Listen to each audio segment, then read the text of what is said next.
thick. We get mistaken for each other all the time. That's what happens when you work with each other. Soon people are going to be calling you Victoria. And there you go. They'll notice my mustache. Exactly, I know. All right, we're making an eggplant Napoleon Tower. Right. And Melanzana caprese, just like I said. Melanzana caprese. There you go. So I lied. I said about 6 minutes, about 3 minutes. It's about 4 minutes. So Okay. I've had these on for 4 minutes. I'm going to just season them a little bit with a little black pepper and some sea salt. So while that is still on the grill, I'm going to have you flip those. Okay. I like the pretty crisscross. The crisscross, right? And then we're going to start our other prep. Got tomatoes. And this is a great time of year for tomatoes because everything is homemade and fresh and, you know, not homemade. We don't make tomatoes from scratch, do we? I understand exactly. This is Monday, right? It is Monday? All right, good.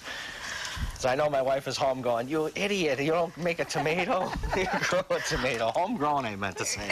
There we go. We all know. We're all good. So I started out earlier, and we're going to really have to stretch this out because this is a really quick one. But we're going to start with the biggest piece on the bottom. You don't put the lettuce around it first No. or anything? Okay. Okay, we're going to start with the bottom, all right? And I said the olive tapenade.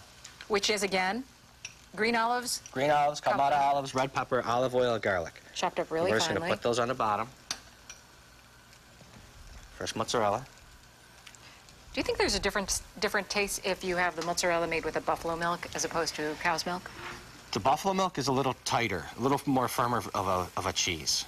Okay. It does have a little sharpness to it, though. It does. It does. That's why I prefer the cow's milk, but I thought maybe it makes a difference. If you're a real mozzarella aficionado, I guess you'd want to go towards the buffalo, but... Do I look like a real mozzarella aficionado? I may be married to an Italian, but there's still a little bit of me in there. Okay, so we have 3 layers on. Well, we're going to make this as tall as we could possibly make it. So how's our eggplant looking there? I think this one's good. I think this one's a big one, too. All right. I like to make the little crisscrosses in there just for the design. There we Okay. go. Perfect. So you're just going to keep on I'm just going to keep cooking it. So we have our next layer. We're just going to keep repeating it all the way up. And whatever we have, we're just going to keep going with it. And, you know, there's really no rules. As long as, I mean, this is fun to do. I mean, even to get the kids involved in it, you could keep stacking it, keep using what you have. I love the tapenade on there because then it gives it the salt that you need without having to salt it.